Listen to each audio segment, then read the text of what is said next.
오늘 주님이 우리에게 베풀어 주시는 말씀을 보겠습니다. 오늘 말씀은 시편 44편 26절 말씀을 보겠습니다. 시편 44편 26절 말씀 이 시간 봉독해 드립니다. 일어나 우리를 도우소서. 주의 인자하심으로 말미암아 우리를 구원하소서. 아멘.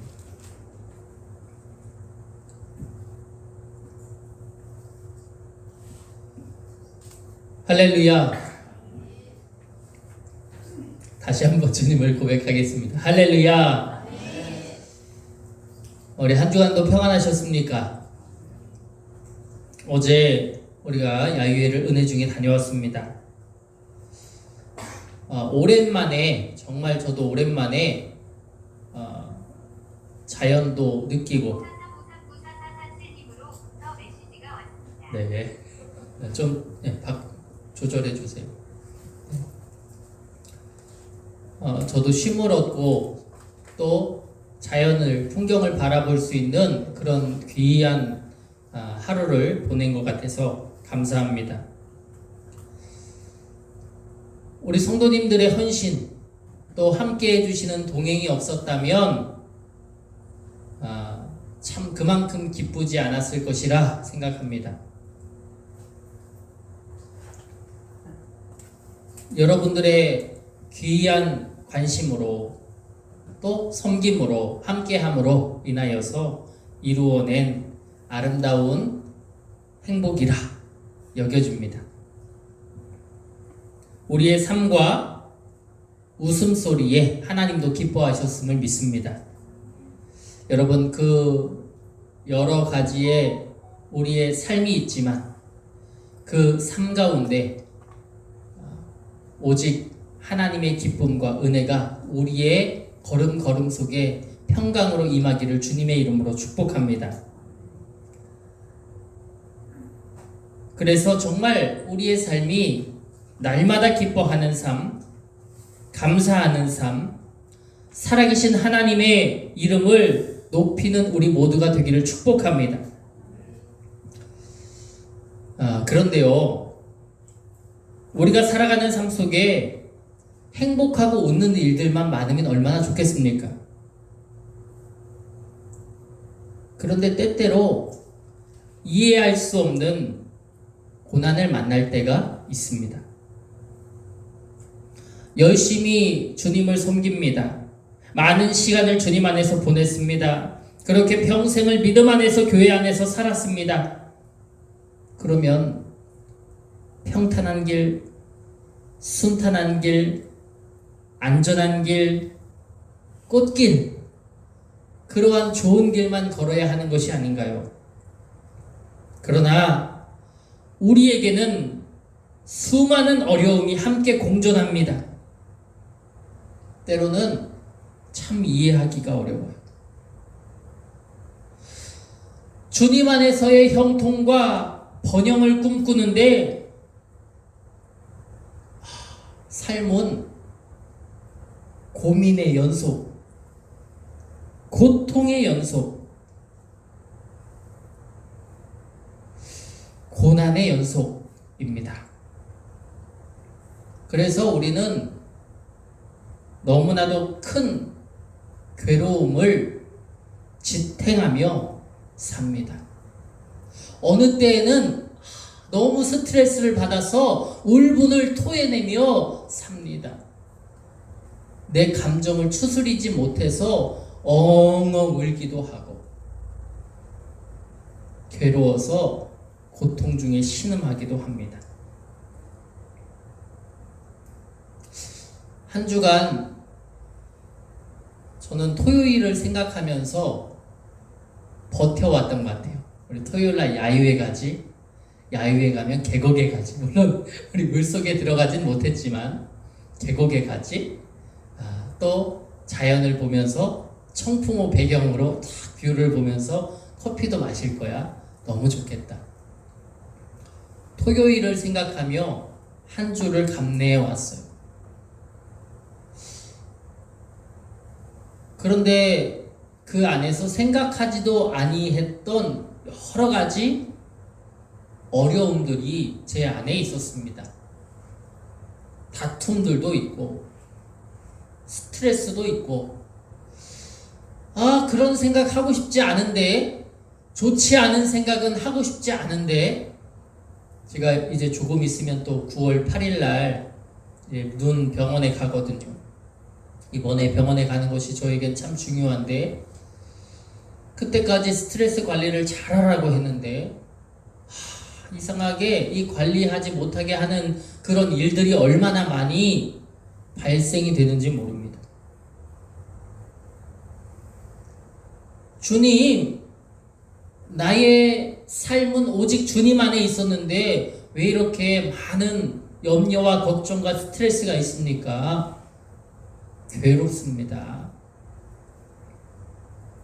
그렇게 신음하고 있는 가운데 성경을 보게 됐습니다. 성경으로라도 제 마음을 위로하고 싶었습니다. 성경을 쭉 넘기다가 시편 44편에 머무르게 되었어요. 저는 이 말씀을 통해서 나와 같은 모습이 성경에 똑같이 기록이 되어 있네 라고 하는 것을 발견했습니다. 이 시편 44편은 고라 자손이 부른 노래입니다. 이 고라 자손은요, 레위 자손의 레위 지파예요. 이 레위 지파는 하나님의 특별한 임무가 있는 지파입니다. 뭐라고 써있죠? 레위 지파 시작. 제사장들을 도와 제사를 돕는 역할. 이 레위 지파는 제사장들을 도와 이 제사를 돕는 역할입니다. 그런 역할을 주님이 이 레위 지파에게 주셨습니다. 현대적으로 표현하면 제사장은 목사님들이라 할 수 있을 것 같고, 레위 지파는 직분자들을 표현한 것이 아닌가 생각이 됩니다. 그들 중에 이 고라 자손은 고핫의 후손들이에요. 이 고핫의 후손들은 성막에서 법궤, 등잔대, 제단 등 성물을 운반하는 직임을 수행하는 그런 사람들입니다.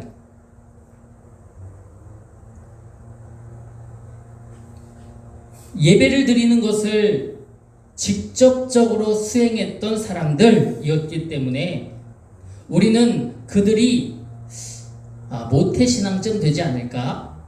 태어날 때부터 주님 안에서 자라났고 주님의 예배자로서 섬겼으니 그들은 한 모태신앙쯤 되지 않을까라고 하는 그런 생각이 제 마음속에 되어졌습니다. 하나님을 믿는 것이 익숙합니다. 주님 안에서 봉사와 섬김과 헌신으로 나아가는 것이 당연한 사람들이 바로 고라 자손입니다. 태어날 때부터 하나님을 섬겼고요. 태어날 때부터 제사를 돕는 일을 하였습니다. 그렇기 때문에 그들은 그것이 익숙하고 그것이 당연한 사람들, 하나님의 그늘 아래서 하나님의 평강을 누리며 사는 것이 당연한 사람들이 바로 오늘 본문의 고라 자손입니다. 그래서 저는요, 이 고라 자손을 생각하면 저의 모습과 너무 닮아있다 라고 하는 생각이 들었어요. 그래서 그들을 보니까, 이 시편 44편을 보니까 이들이 더욱더 저에게 있어서 친근하고 가깝게 느껴지는 것 같았습니다. 그러나 그들의 삶은 녹록지가 않았어요. 하나님의 백성이자 하나님께 예배하는 예배자의 삶, 예배를 돕는 직분자로 살아감에도 불구하고 근심이 있습니다. 고난이 있습니다. 염려가 있습니다. 성경에 보니까요, 전쟁에서도 패배하고 예배를 돕는 직분자로서 살아가는데도 근심이 있고 걱정이 있고 원수들에게 그리하여 조롱당하고 주변 나라들의 웃음거리가 되고 수치와 부끄러움을 당했다. 그렇게 성경은 표현합니다. 하나님을 믿고 있는데, 하나님의 은혜를 아는데 현실과 이상이 너무 다른 거예요. 그 마음이 너무나 괴로운 것입니다. 그래서 억울해요. 너무 억울해요. 평생을 하나님의 그늘 아래서 사는데, 그래서 온전히 신앙생활을 감당하고 있는 것 같은데, 그런데 이상이 너무 다릅니다. 잘 되고 싶고 잘 돼야만 하는데 안 되는 거예요.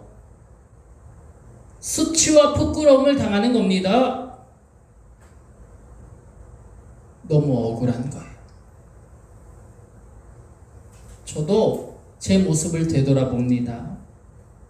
주일에는 교회만 다녔습니다. 주일을 범하는 일이 한 번도 없었습니다. 주일을 범하는 여행이나 일정은 꿈도 꿀 수가 없었어요. 제가 어린 시절에는요, 초등학교 때인지 그보다 조금 더 어린 시절인지 정확하게 기억은 안 나지만 꼭 만화 영화를 주일에만 하더라고요. 주일에 오전 8시에 디즈니 만화동산인가 하는 그런 만화 프로그램을 TV에서 해줬었습니다. 다른 날도 많은데 왜 꼭 하필이면 주일날 해주는지요.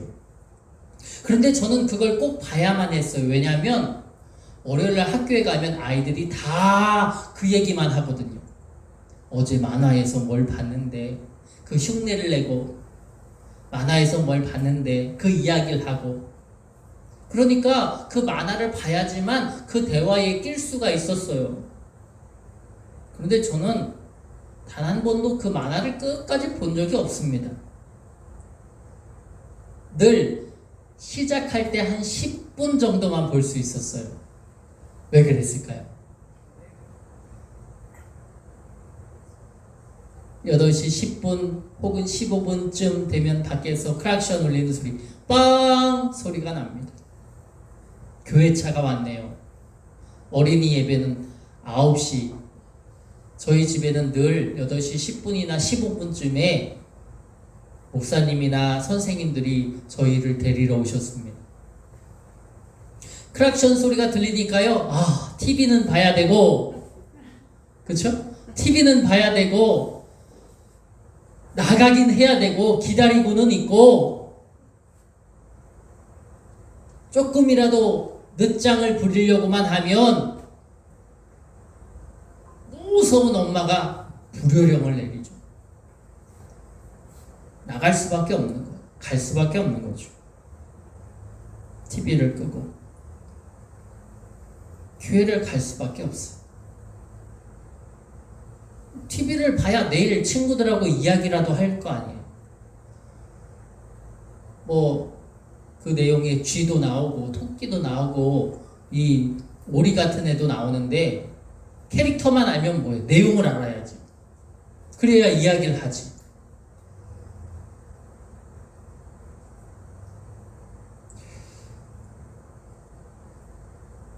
포기하고 교회로 향하는 거예요. 제 어린 시절에 저는 그 만화 영화가 만화 영화 하나 못 봤다고 저러나 싶을 때지만 그때는 저에게 있어서 참 그것이 컸던 것 같아요. 교회를 다니면요, 많은 걸 포기해야 됩니다.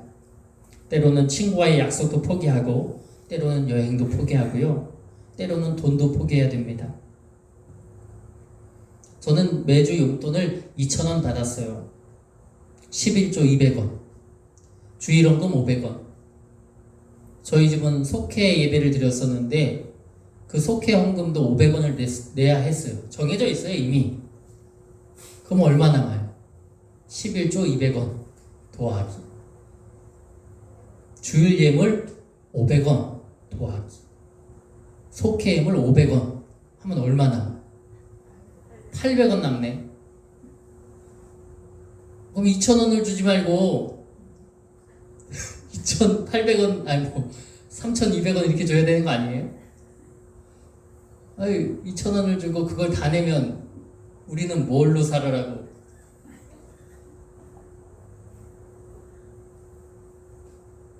그러면 뭐 과자 하나, 아이스크림 하나 이렇게 사 먹으면 없죠.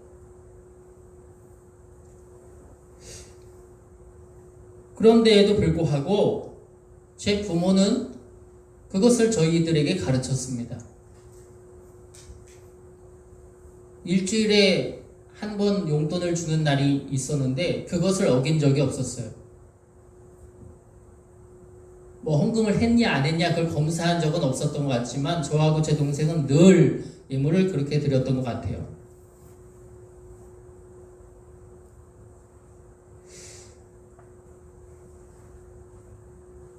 $800을 사용하기 위해 1,200원을 포기하는 거죠.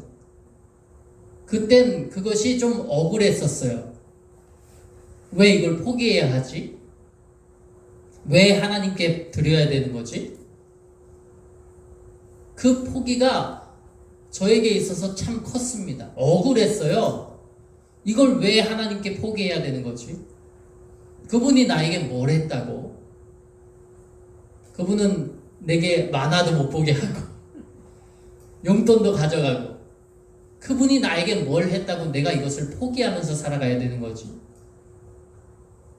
그 포기가 너무나도 지금은 당연한 것이 되었어요. 그 포기가 생각해 보는 거죠. 저는요 어려서부터 주님으로 인하여서 포기하는 법을 배웠습니다. 그래서 억울한 걸까? 그래서 너무나도 억울했던 걸까?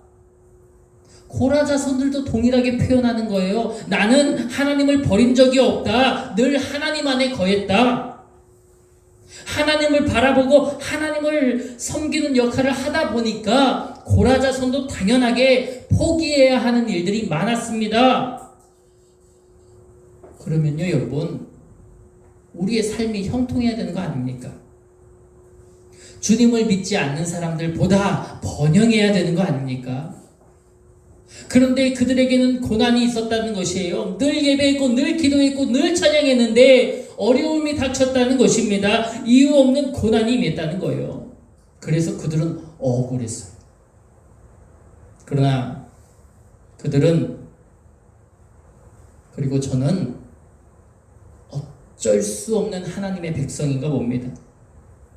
어떻게 이 억울함을 극복해야 되는지, 어떻게 이 위기를 돌파해야 하는지 너무나도 잘 알고 있기 때문이에요. 여러분도 아시죠? 힘든 일이 있고 어려운 일이 있고 괴로운 일이 있을 때 우리가 어떻게 돌파해야 하는지, 어떻게 이 위기를 극복해야 하는지 말입니다. 힘들어도 지쳐도 다시 일어서서 우리는 뭘 해야 하는지 잘 알고 있습니다. 오늘 본문 시편 44편은 바로 이런 우리에게 믿음의 솔루션, 이 믿음의 솔루션을 제시하고 있어요. 어려움 속에서 끝까지 하나님께 부르짖어. 그리고 주님을 붙들어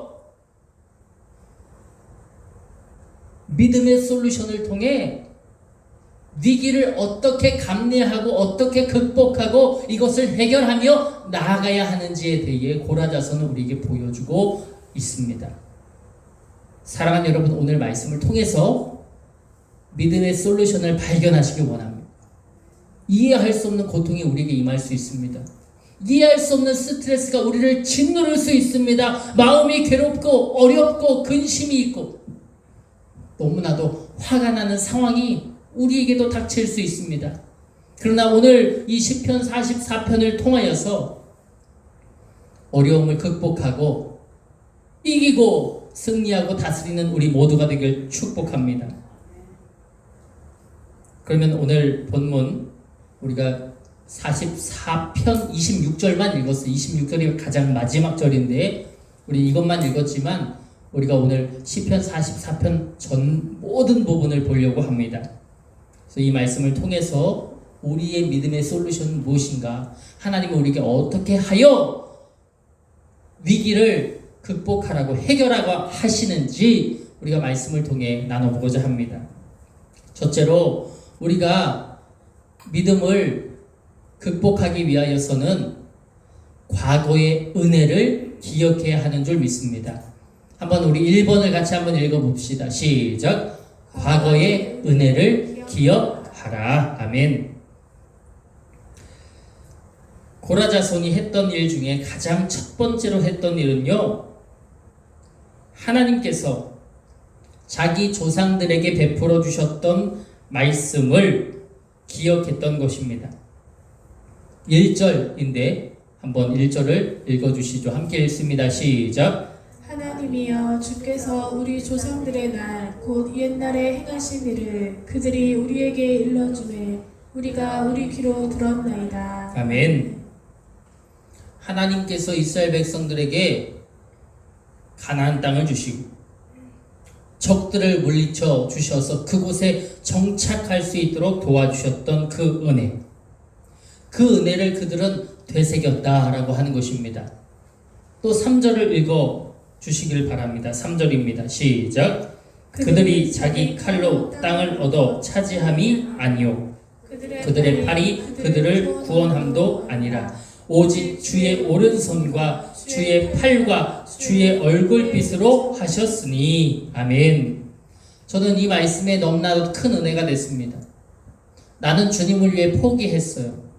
2,000원 중에 하나님 앞에 1,200원이나 드리고 난 800원밖에 받지 못했어요.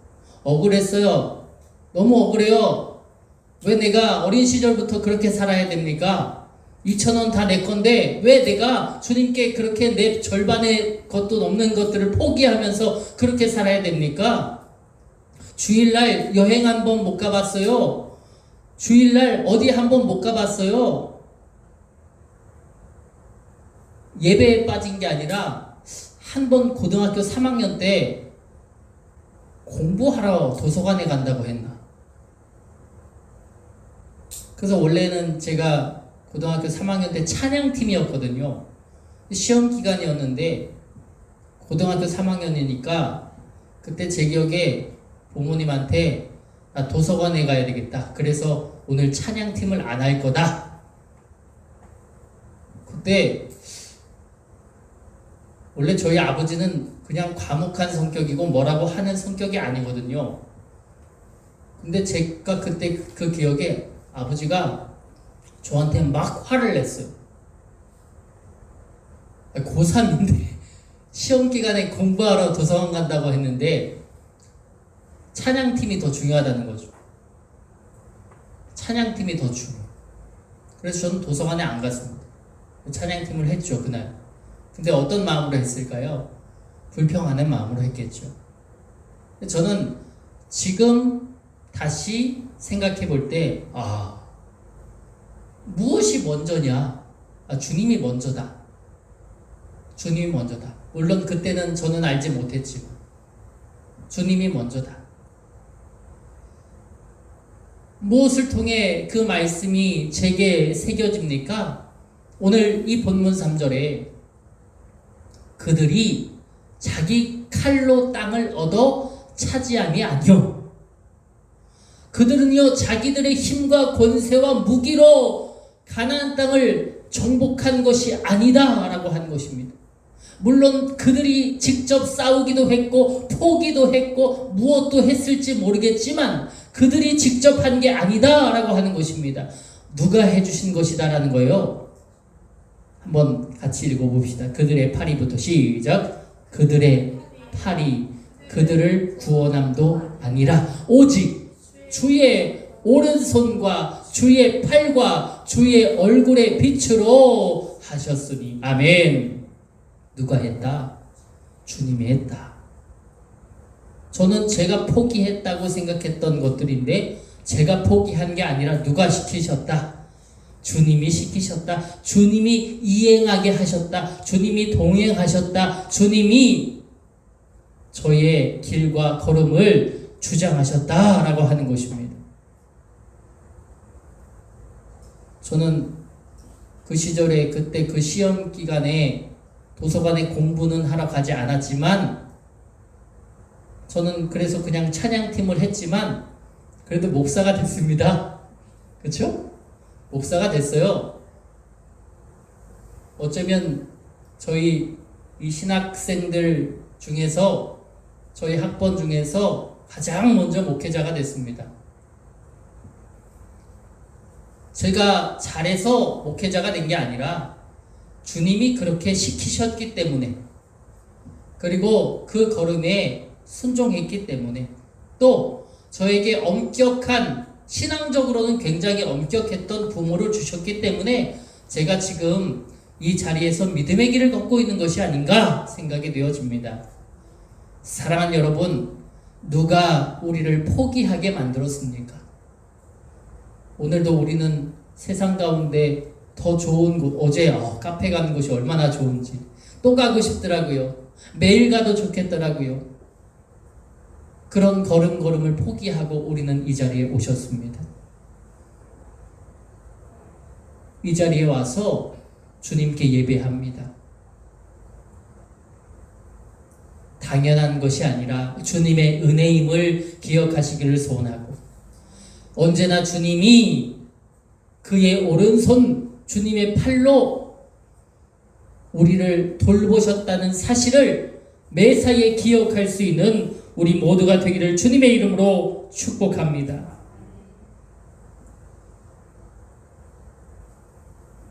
그들은 끝까지 그 은혜를 기억했다라고 하는 것입니다. 둘째로, 현재의 고난에 우리는 직면해야 합니다. 그들도요, 현실을 바라보니 그 현실이 다른 거예요. 아무리 이전의 은혜가 커도 지금 현실은 녹록지가 않거든요. 억울한 일이 있거든요.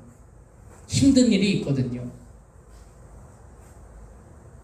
우리가 선한 목자 교회에서 와서 미용 봉사를 하고 있습니다.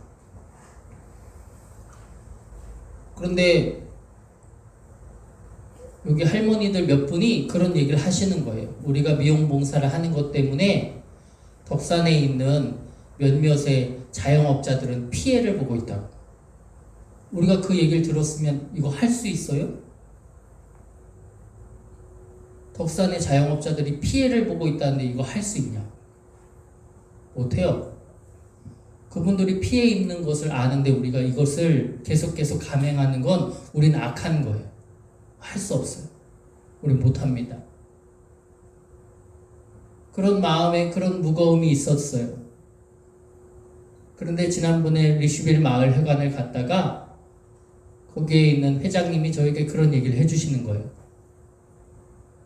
목사님, 맞아요. 아마 자영업자들이 힘들 거예요. 그런데 그 리슈빌 마을 회관에 계신 어르신 가운데 그분은 물질도 물론 부족하지만, 연약하지만 이 머리 다듬고 손질하고 하는 것을 아예 거의 안 하시는 분이 있으시대요. 근데 그런 분들이 그래서 그래도 교회에 좋은 기운 받고자 이런 표현 하시더라고요. 교회에 좋은 기운 받고자 그곳에서 머리도 하고, 그분들은 그게 교회는 안 다니지만 행복하다고 하십니다. 조금 더 그 행복을 전해주시면 안 되겠습니까? 저희는 리슈빌에서 오시는 분들이 많으신데 다 입단속 하고 계시대요. 그 얘기를 제게 해주시더라고요.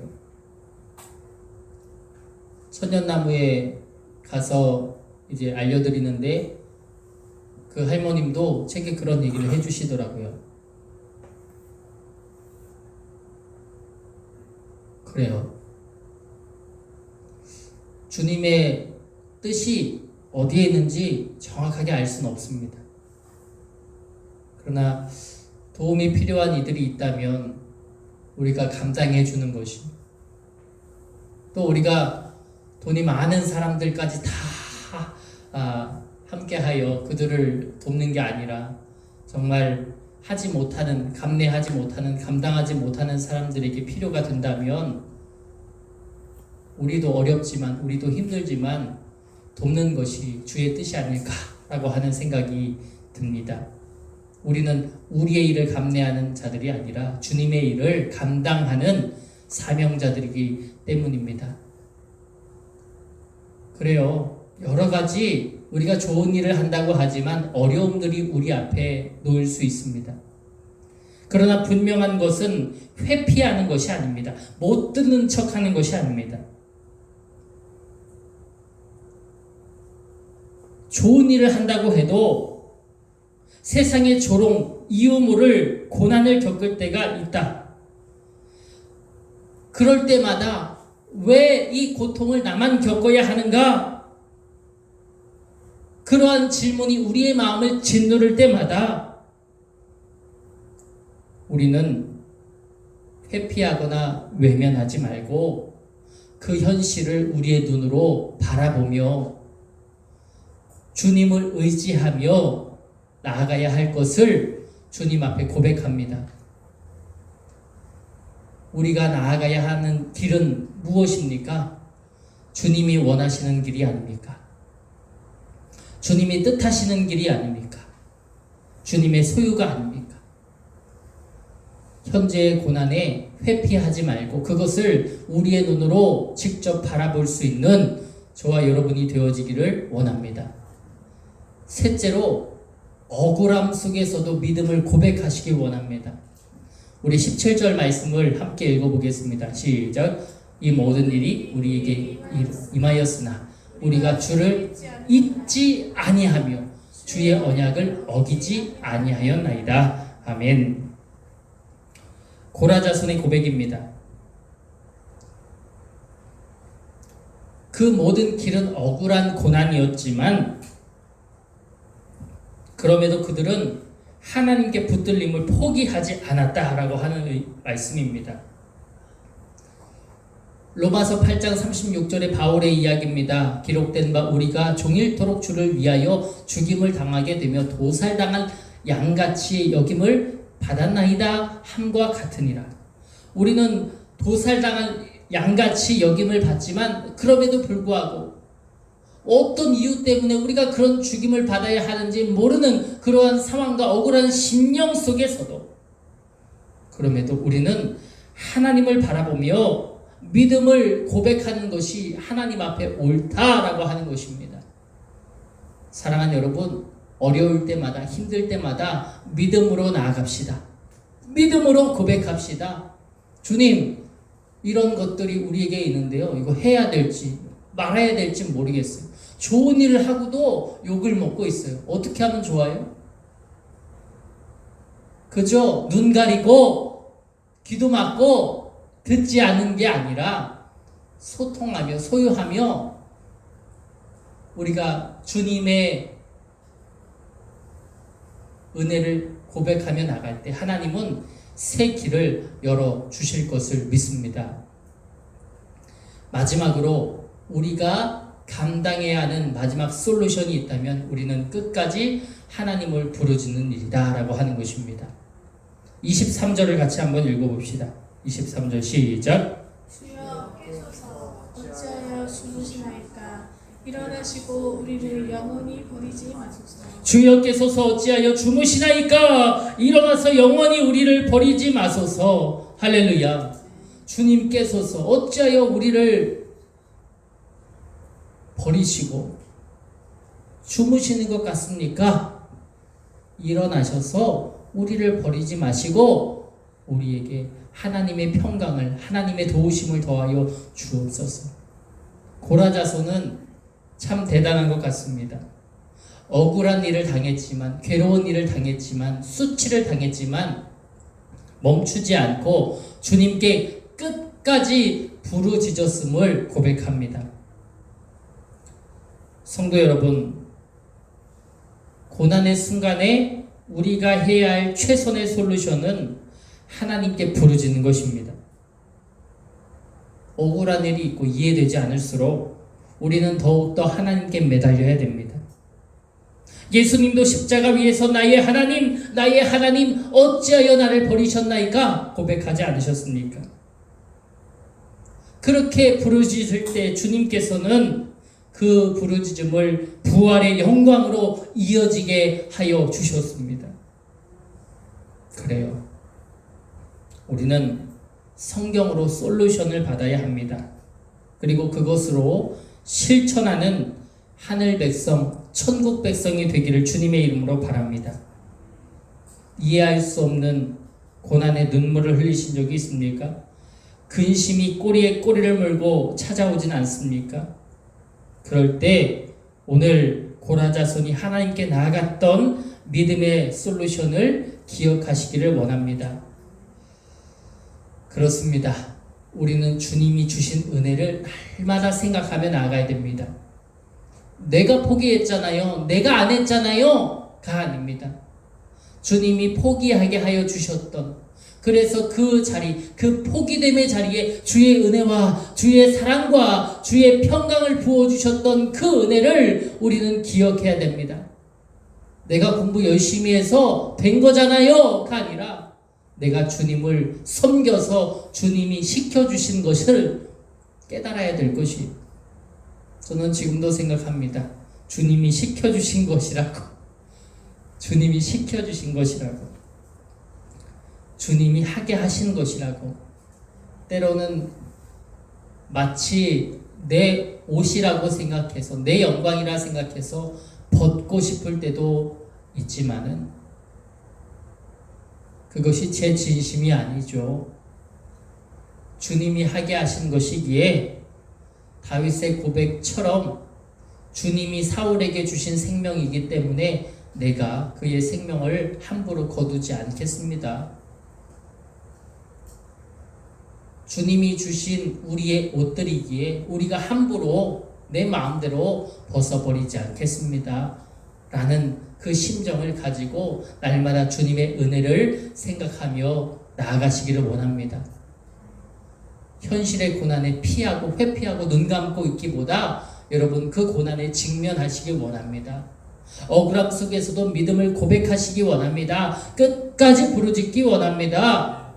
일어나 우리를 도우소서, 주의 인자하심으로 말미암아 우리를 구원하소서. 26절의 말씀인데요, 우리가 이 말씀을 믿음으로 고백할 때에 하나님은 우리를 도우시고 우리에게 인자하심으로 말미암아 우리를 구원으로 지켜 주실 줄 믿습니다.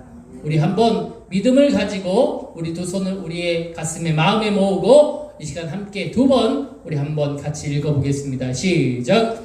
일어나 우리를 도우소서, 주의 인자하심으로 말미암아 우리를 구원하소서. 일어나 우리를 도우소서, 주의 인자하심으로 말미암아 우리를 구원하소서. 아멘. 고난 중에도 염려와 근심 속에서도 여전히 하나님을 부르짖을 때 하나님께서 크신 팔과 크신 마음으로 우리를 건지시고 붙드시며 우리의 마음에 평강 주시기를 축원합니다. 그 은혜가 우리 모두에게 임하여 지금 당하는 염려와 처지와 곤란함과 우울함과 괴로움, 그 모든 것이 주 십자가에 못 박히고 우리는 자유와 평강을 누릴 수 있기를 주 예수 그리스도의 이름으로 축원합니다. 우리 함께 기도하기 원합니다. 주여, 이러한 믿음을 우리에게 주시옵소서. 이러한 믿음을 우리에게 주시어서 억울한 일을 당할 때에도, 염려와 고난이 있을 때에도 주님이여 우리에게 임하셔서 우리가 이 모든 것을 극복하고 이 위기를 해결할 수 있는 믿음과 지혜를 달라고, 세상을 살아가며 정말 어려움들로 신음하고 지칠 때마다 끝까지 주님을 믿음으로 고백하며 끝까지 주님께 부르짖는 신앙의 모습이 우리에게 임하게 해달라고 이 시간 함께 주님의 이름을 크게 한번 부르짖고 기도로 나아갑시다. 주여!